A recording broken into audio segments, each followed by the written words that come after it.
மகா சிவராத்திரிக்கு எங்கள் வீட்டு சமையல் என்னன்னு பார்க்கலாம் வாங்க. எல்லா வகையான கொட்டை போட்ட சுண்டல், கார கொழுக்கட்டை, ஸ்வீட் கொழுக்கட்டை, தயிர் சாதம், வாழைக்காய் வறுவல், வெள்ளை சாதம், மிளகாய் கிள்ளி சாம்பார், கொட்டை வேக வச்ச தண்ணியில் ரசம்.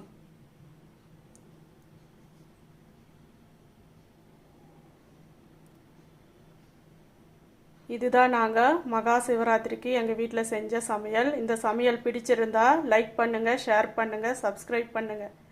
தேங்க்யூ.